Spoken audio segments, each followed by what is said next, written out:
From the Rivals of Sherlock Holmes, Wicked Storytime presents 500 Carats by George Griffith. Please remember to hit like and subscribe to support this channel. It was several months after the brilliant, if somewhat mysterious, recovery of the £15,000 parcel from the notorious but now vanished Seth Salter that I had the pleasure, and I think I may fairly add the privilege, of making the acquaintance of Inspector Lipinski. I can say without hesitation that in the course of wanderings which have led me over a considerable portion of the lands and seas of the world, I have never met a more interesting man than he was. I say was, poor fellow, for he is now no longer anything but a memory of bitterness to the IDB. But that is a yarn with another twist. There is no need for further explanation of the all too brief intimacy which followed our introduction than the statement of the fact that the greatest South African detective of his day was after all a man as well as a detective, and hence not only justifiably proud of the many brilliant achievements which illustrated his career, but also by no means loth that some day the story of them should, with all due and proper precautions and reservations, be told to a wider and possibly less prejudiced audience than the motley and migratory population of the camp as it was in his day. I had not been 5 minutes in the cosy, tastily furnished sanctum of his low, broad-roofed bungalow in New De Beers Road before I saw it was a museum as well as a study. Specimens of all sorts of queer apparatus employed by the IDBs for smuggling diamonds were scattered over the tables and mantelpiece. There were massive, handsomely carved briar and meerschaum pipes which seemed to hold wonderfully little tobacco for their size, rough sticks of firewood ingeniously hollowed out, which must have been worth a good round sum in their time, hollow handles of travelling trunks, ladies' boot heels of the fashion affected on a memorable occasion by Mrs. Michael Mosenstein, and novels, hymn books, church services, and Bibles, with cavities cut out of the centre of their leaves which had once held thousands of pounds worth of illicit stones on their unsuspected passage through the book-post. But none of those interested, or indeed puzzled me so much as did a couple of curiously assorted articles which lay under a little glass case on a wall bracket. One was an ordinary piece of heavy lead tubing about 3 inches long and an inch in diameter, sealed by fusing at both ends, and having a little brass tap fused into one end. The other was a small, ragged piece of dirty red sheet, India rubber, very thin, in fact almost transparent, and roughly speaking, 4 or 5 inches square. I was looking at these things, wondering what on earth could be the connection between them, and what manner of strange story might be connected with them, when the inspector came in. "Good evening, glad to see you," he said in his quiet and almost gentle voice, and without a trace of foreign accent as we shook hands. "Well, what do you think of my museum? I dare say you've guessed already that if some of these things could speak, they could keep your readers entertained for some little time, eh?" "Well, there is no reason why their owners shouldn't speak for them," I said, making the obvious reply, provided, always, of course, that it wouldn't be giving away too many secrets of state. "My dear sir," he said, with a smile which curled up the ends of his little black, carefully trimmed moustache ever so slightly, "I should not have made you the promise I did at the club the other night if I had not been prepared to rely absolutely on your discretion, and my own. Now, there's whiskey and soda or brandy, which do you prefer? You smoke, of course, and I think you'll find these pretty good, and that chair I can recommend. I have unravelled many a knotty problem in it, I can tell you. And now," he went on when we were at last comfortably settled, "may I ask which of my relics has most aroused your professional curiosity?" It was already on the tip of my tongue to ask for the story of the gas pipe and the piece of India rubber, but the inspector forestalled me by saying, "But perhaps that is hardly a fair question, as they will all probably seem pretty strange to you. Now, for instance, I saw you looking at 2 of my curios when I came in. You would hardly expect them to be associated, and very intimately too, with about the most daring and skilfully planned diamond robbery that ever took place on the fields, or off them, for the matter of that, would you? Hardly, I said, and yet I think I have learned enough of the devious ways of the IDB to be prepared for a perfectly logical explanation of the fact. As logical as I think, I may fairly say romantic, replied the inspector as he set his glass down. In one sense, it was the most ticklish problem that I've ever had to tackle. Of course, you've heard some version or other of the disappearance of the great De Beers diamond. I should rather think I had, I said with a decided thrill of pleasurable anticipation, for I felt sure that now, if ever, I was going to get to the bottom of the great mystery.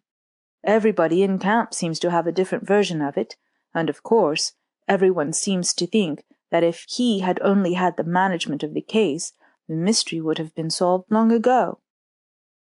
It is invariably the case, said the inspector with another of his quiet, pleasant smiles, that everyone can do work better than those whose reputation depends upon the doing of it. We are not altogether fools at the department, and yet I have to confess that I myself was in ignorance as to just how that diamond disappeared, or where it got to, until 12 hours ago.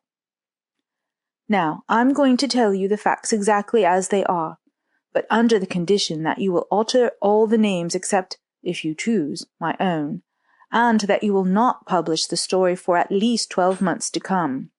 There are personal and private reasons for this which you will probably understand without my stating them. Of course it will, in time, leak out into the papers, although there has been and will be no prosecution. But anything in the newspapers will of necessity be garbled and incorrect, and, well, I may as well confess that I am sufficiently vain to wish that my share in the transaction shall not be left altogether to the tender mercies of the imaginative penny-a-liner. I acknowledged the compliment with a bow as graceful as the easiness of the inspector's chair would allow me to make, but I said nothing, as I wanted to get to the story. I had better begin at the beginning, the inspector went on, as he meditatively snipped the end of a fresh cigar.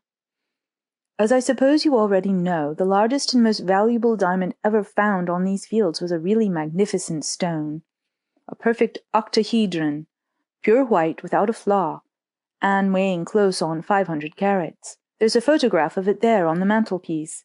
I've got another one by me. I'll give it to you before you leave Kimberley. Well, this stone was found about 6 months ago in one of the drives on the 800-foot level of the Kimberley mine. It was taken by the overseer straight to the De Beers offices and placed on the secretary's desk. You know where he sits, on the right-hand side as you go into the boardroom, through the green baize doors. There were several of the directors present at the time, and, as you may imagine, they were pretty well pleased at the find, for the stone, without any exaggeration, was worth a prince's ransom. Of course, I needn't tell you that the value per carat of a diamond which is perfect and of a good colour increases in a sort of geometrical progression with the size. I dare say that stone was worth anywhere between 1 and 2 millions, according to the depth of the purchaser's purse. It was worthy to adorn the proudest crown in the world instead of— But there, you'll think me a very poor storyteller if I anticipate. Well, the diamond, after being duly admired, was taken upstairs to the diamond room by the secretary himself, accompanied by 2 of the directors. Of course, you have been through the new offices of De Beers, but still perhaps I had better just run over the ground, as the locality is rather important. You know that when you get upstairs and turn to the right on the landing from the top of the staircase, there is a door with a little grill in it. You knock, a trap-door is raised, and, if you are recognized and your business warrants it, you are admitted. Then you go along a little passage, out of which a room opens on the left, and in front of you is another door leading into the diamond rooms themselves. You know, too, that in the main room fronting Stockdale Street and Jones Street, the diamond tables run round 2 sides under the windows, and are railed off from the rest of the room by a single light wooden rail. There is a table in the middle of the room, and on your right hand as you go in, there is a big safe standing against the wall. You will remember, too, that in the corner exactly facing the door stands the glass case containing the diamond scales. I want you particularly to recall the fact that these scales stand diagonally across the corner by the window. The secondary room, as you know, opens out on to the left, but that is not of much consequence. I signified my remembrance of these details, and the inspector went on. The diamond was first put in the scale and weighed in the presence of the secretary and the two directors by one of the higher officials, a licensed diamond broker and a most trusted employee of De Beers, whom you may call Philip Marsden when you come to write the story. The weight, as I told you, in round figures, was 500 carats. The stone was then photographed, partly for purposes of identification and partly as a reminder of the biggest stone ever found in Kimberley in its rough state. The gem was then handed over to Mr. Marsden's care pending the departure of the diamond post to Vryburg on the following Monday. This was a Tuesday. The secretary saw it locked up in the big safe by Mr. Marsden, who, as usual, was accompanied by another official, a younger man than himself, whom you can call Henry Lomas, a connection of his, and also one of the most trusted members of the staff. Every day, and sometimes 2 or 3 times a day, either the secretary or one or other of the directors came up and had a look at the big stone, either for their own satisfaction or to show it to some of their more intimate friends. I ought, perhaps, to have told you before that the whole diamond room staff were practically sworn to secrecy on the subject, because, as you will readily understand, it was not considered desirable for such an exceedingly valuable find to be made public property in a place like this. When Saturday came, it was decided not to send it down to Cape Town, for some reason connected with the state of the market. When the safe was opened on Monday morning, the stone was gone. I needn't attempt to describe the absolute panic which followed. It had been seen 2 or 3 times in the safe on the Saturday, and the secretary himself was positive that it was there at closing time because he saw it just as the safe was being locked for the night. In fact, he actually saw it put in, for it had been taken out to show to a friend of his a few minutes before. The safe had not been tampered with, nor could it have been unlocked, because when it is closed for the night, it cannot be opened again, unless either the secretary or the managing director is present, as they each have a master key without which the key used during the day is of no use. Of course, I was sent for immediately, and I admit I was fairly staggered. If the secretary had not been so positive that the stone was locked up when he saw the safe closed on the Saturday, I should have looked upon the theory, the only possible one, as it seemed, that the stone had been abstracted from the safe during the day, concealed in the room, and somehow or other smuggled out, although even that would have been almost impossible in consequence of the strictness of the searching system and the almost certain discovery which must have followed an attempt to get it out of the town. Both the rooms were searched in every nook and cranny. The whole staff, naturally feeling that every one of them must be suspected, immediately volunteered to submit to any process of search that I might think satisfactory, and I can assure you the search was a very thorough one. Nothing was found, and when we had done, there wasn't a scintilla of evidence to warrant us in suspecting anybody. It is true that the diamond was last actually seen by the secretary in charge of Mr. Marsden and Mr. Lomas. Mr. Marsden opened the safe. Mr. Lomas put the tray containing the big stone and several other fine ones into its usual compartment, and the safe door was locked. Therefore, that fact went for nothing. You know, I suppose, that one of the diamond room staff always remains all night in the room.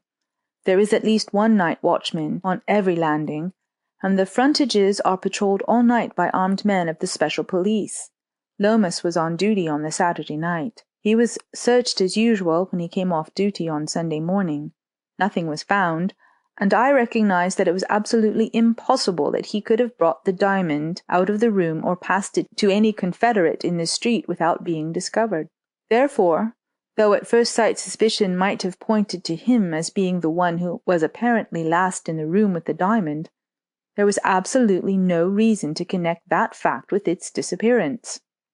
I must say that is a great deal plainer, and more matter of fact than any of the other stories that I have heard of the mysterious disappearance," I said, as the inspector paused to refill his glass and asked me to do likewise.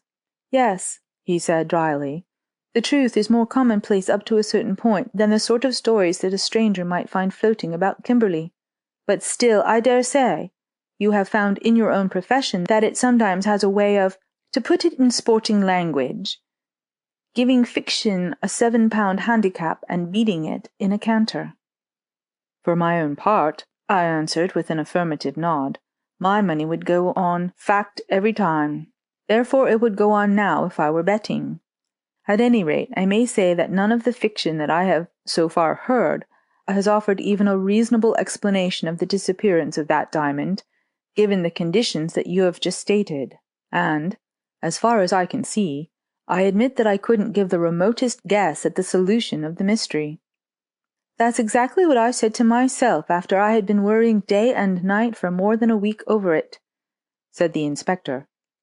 "And then," he went on, suddenly getting up from his seat and beginning to walk up and down the room with quick, irregular strides, "all of a sudden, in the middle of a very much smaller puzzle, just one of the common IDB cases we have almost every week, the whole of the work that I was engaged upon vanished from my mind, leaving it for a moment a perfect blank.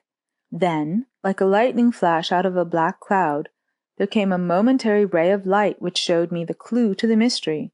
That was the idea. These," he said, stopping in front of the mantelpiece and putting his finger on the glass case which covered the 2 relics that had started the story, "these were the materialization of it." "And yet, my dear inspector," I ventured to interrupt, "you will perhaps pardon me for saying that your ray of light leaves me just as much in the dark as ever." "But your darkness shall be made day in all good course," he said with a smile. I could see that he had an eye for dramatic effect, and so I thought it was better to let him tell the story uninterrupted and in his own way. So I simply assured him of my ever-increasing interest and waited for him to go on. He took a couple of turns up and down the room in silence, as though he were considering in what form he should spring the solution of the mystery upon me. Then he stopped and said abruptly, "I didn't tell you that the next morning, that is to say Sunday, Mr. Marsden went out on horseback, shooting in the veld up toward that range of hills which lies over yonder to the northwestward, between here and Berkeley West. I can see by your face that you are already asking yourself what has that got to do with spiriting $1 million or so's worth of crystallized carbon out of the safe at De Beers. Well, a little patience and you shall see. Early that same Sunday morning, I was walking down Stockdale Street in front of the De Beers offices, smoking a cigar and, of course, worrying my brains about the diamond. I took a long draw at my weed and quite involuntarily put my head back and blew it up into the air. There, just like that. And the cloud drifted diagonally across the street dead in the direction of the hills on which Mr. Philip Marsden would just then be hunting buck. At the same instant, the revelation which had scattered my thoughts about the other little case that I mentioned just now came back to me. I saw, with my mind's eye, of course, well, now, what do you think I saw? If it wouldn't spoil an incomparable detective, I said, somewhat irrelevantly, I should say you would make an excellent storyteller. Never mind what I think. I'm in the plastic condition just now. I am receiving impression, not making them. Now, what did you see? I saw the great De Beers diamond, say from 10 to 1,500,000 pounds worth of concentrated capital, floating from the upper story of the De Beers Consolidated Mines, rising over the housetops and drifting down the wind to Mr. Philip Marsden's hunting ground. To say that I stared in the silence of blank amazement at the inspector, who made this astonishing assertion with a dramatic gesture and inflection which naturally cannot be reproduced in print, would be to utter the merest commonplace. He seemed to take my stare for one of incredulity rather than wonder, for he said almost sharply, "Ah, I see you are beginning to think that I am talking fiction now, but never mind, we will see about that later on. You have followed me, I have no doubt, closely enough to understand that, having exhausted all the resources of my experience and such native wit as the fates have given me, and having made the most minute analysis of the circumstances of the case, I had come to the fixed conclusion that the diamond had not been carried out of the room on the person of a human being, nor had it been dropped or thrown from the windows to the street. Yet it was equally undeniable that it had got out of the safe and out of the room. And therefore it flew out, I suppose. I could not help interrupting, nor, I am afraid, could I quite avoid a suggestion of incredulity in my tone.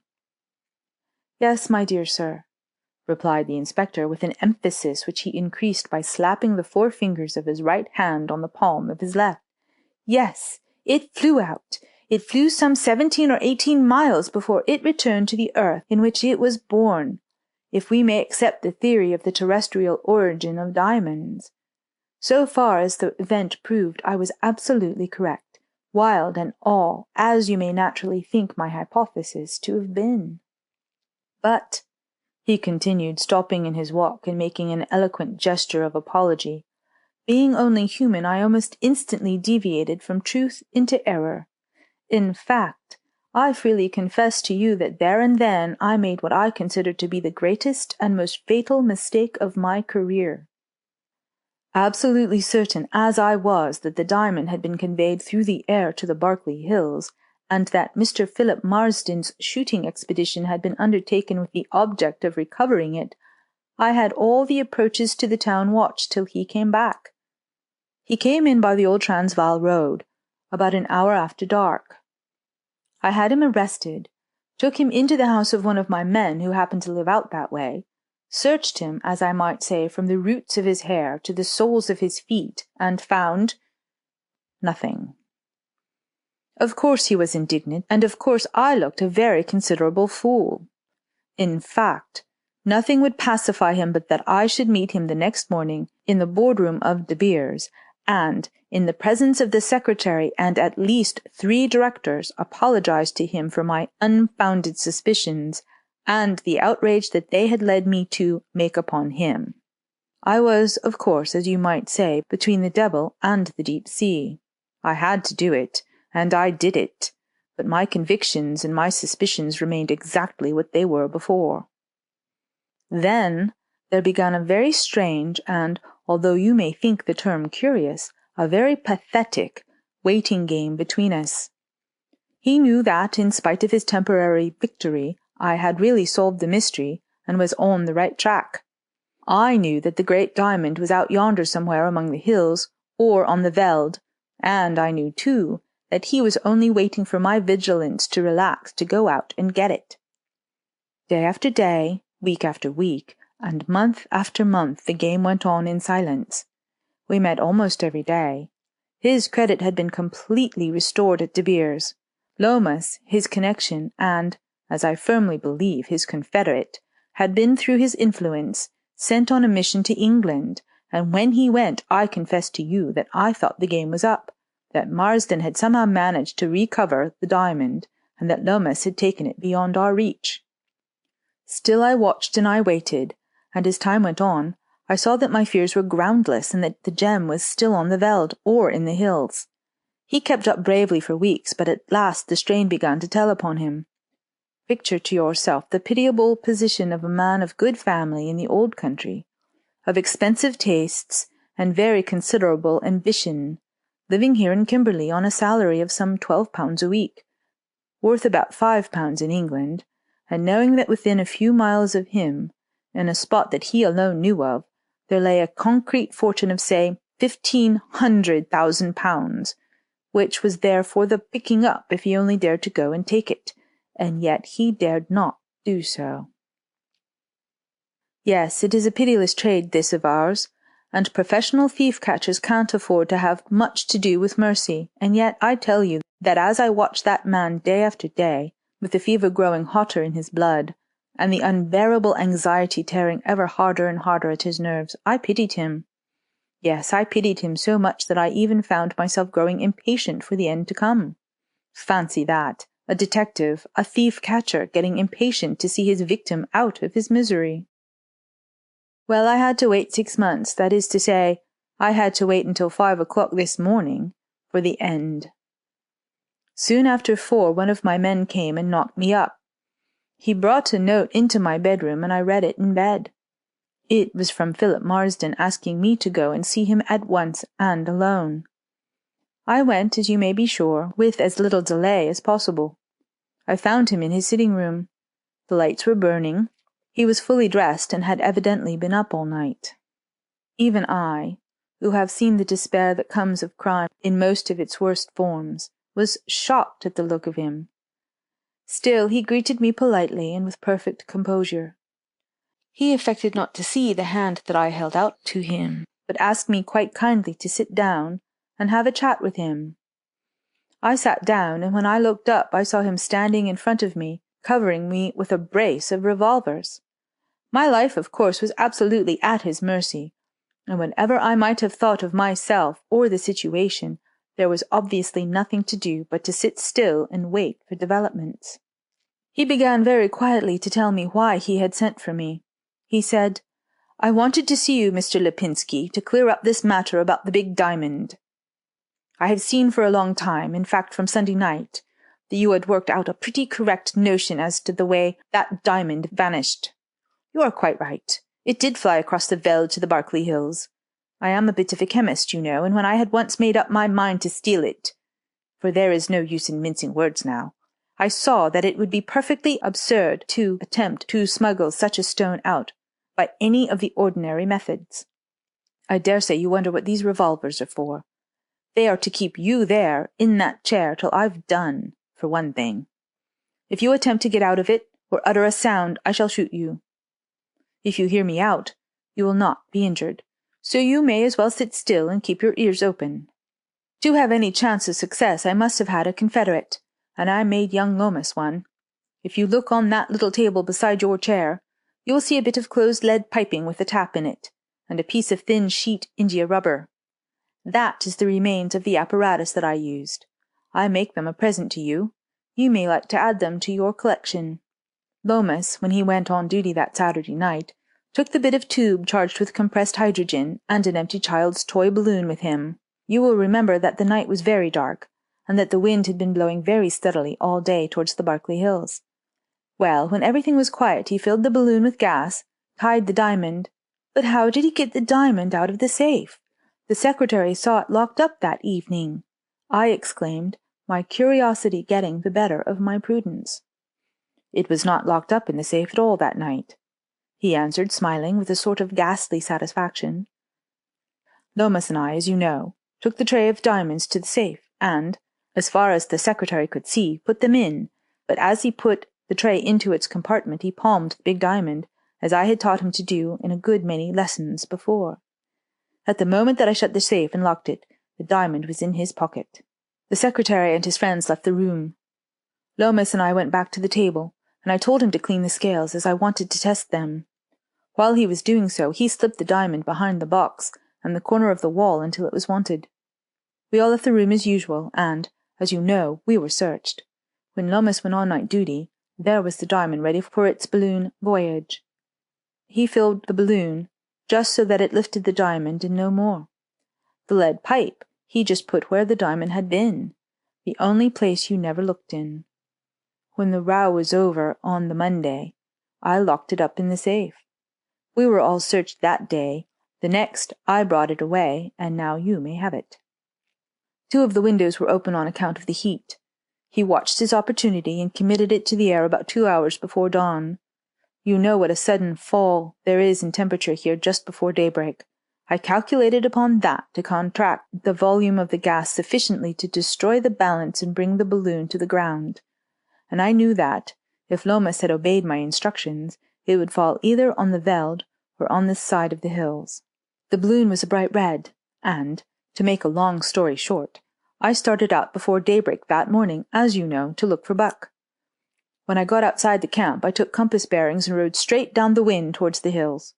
By good luck or good calculation, or both, I must have followed the course of the balloon almost exactly, for in 3 hours after I left the camp, I saw the little red speck ahead of me up among the stones on the hillside.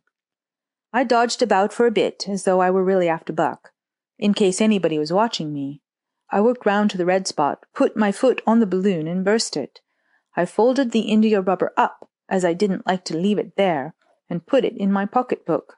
You remember that when you searched me you didn't open my pocketbook, as of course it was perfectly flat, and the diamond couldn't possibly have been in it.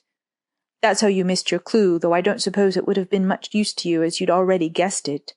However, there it is, at your service now. And the diamond? As I said these 3 words, his whole manner suddenly changed. So far he had spoken quietly and deliberately, and without even a trace of anger in his voice, but now his white, sunken cheeks suddenly flushed a bright fever red, and his eyes literally blazed at me. His voice sank to a low, hissing tone that was really horrible to hear. "The diamond," he said. "Yes, curse it, and curse you, Mr. Inspector Lipinski, for it and you have been a curse to me. Day and night I have seen the spot where I buried it, and day and night you have kept your net spread about my feet, so I could not move a step to go and take it. I can bear this suspense no longer. Between you and that infernal stone, you have wrecked my health and driven me mad. If I had all the wealth of De Beers, now it wouldn't be any use to me, and tonight a new fear came to me, that if this goes on much longer I shall go mad, really mad, and in my delirium rob myself of my revenge on you, by letting out where I hid it. Now listen, Lomas has one. He is beyond your reach. He has changed his name, his very identity. I have sent him by different posts, and to different names and addresses, 2 letters. One is a plan, and the other is a key to it. With those 2 pieces of paper he can find the diamond.